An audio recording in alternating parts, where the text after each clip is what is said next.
શાસ્ત્રો એવું કહે છે કે 84 લાખ જાતના જન્મો જીવાત્માએ આજ સુધી ધર્યા છે. અને સ્વામિનારાયણ ભગવાને કહ્યું છેલ્લાનું 39મું વતનામૃત કે જેટલું સમુદ્રનું પાણી છે, દરિયાનું જેટલું પાણી છે, એટલું આ જીવાત્મા જન્મ ધરી ધરીને પોતાની માતાઓનું ધાવણ ધાવ્યો છે. એટલી માતાઓ કરી છે, એટલા જન્મ ધર્યા છે. પુનરપી જનનમ પુનરપી મરણમ પુનરપી જનની જઠરે શયનમ. વારંવાર માતાના ગર્ભવાસના દુઃખો સહન કરતો આવ્યો છે. જીવ મરતો નથી હો, જીવ નાશવંત નથી, જીવનો સ્વભાવ નાશવંત નથી, જીવ અજર અમર છે. પણ કર્માનુસારે એને એક જન્મમાંથી બીજો અને બીજા જન્મમાંથી ત્રીજો એમ જન્મ મરણની ભવાબ્દી આખી ચક્ર, સાયકલ જેને કહેવાય ઇંગ્લિશમાં, આખી એક ચક્ર ચાલ્યું આવે છે. પરંતુ શાના માટે પ્રભુએ આ મનુષ્યનો જન્મ આપ્યો છે? સ્પેશિયલ એક હેતુ છે. આ મનુષ્યનો દેહ મળવા પાછળનો, મનુષ્યનો જન્મ આપ્યા પાછળનો ભગવાનનો એક હેતુ છે.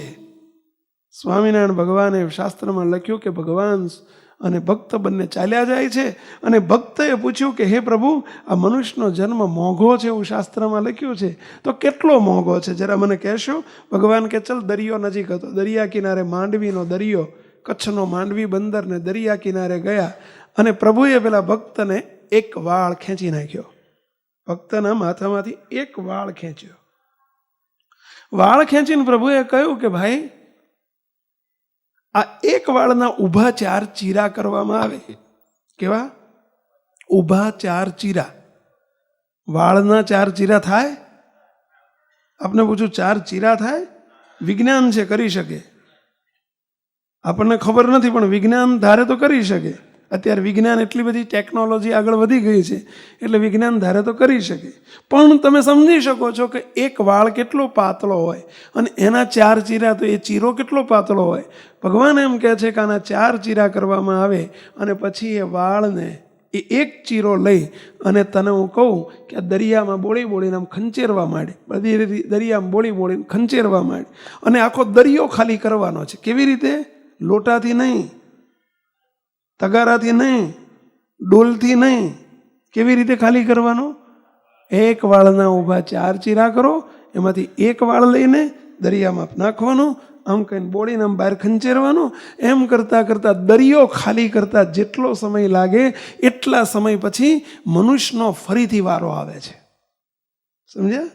પ્રભુ, આ મનુષ્યનો જન્મ કેટલો મોંઘો છે એનો જવાબ છે કે આટલા જન્મ વીતી જાય ત્યાર પછી ત્યારે આ મનુષ્યનો જન્મ આવે છે.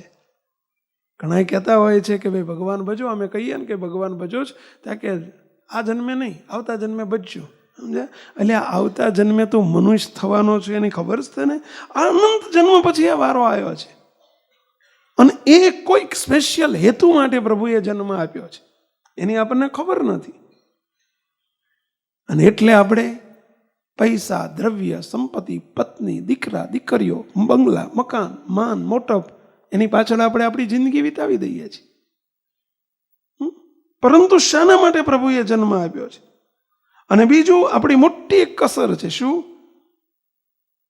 કે આપણે એમ માનીએ છીએ કે ઘડપણમાં બધું થાય, અત્યારે જવાનીમાં ના થાય. અત્યારે તો કમાઈ લ્યો અને જલસા કરી લ્યો. સમજ્યા?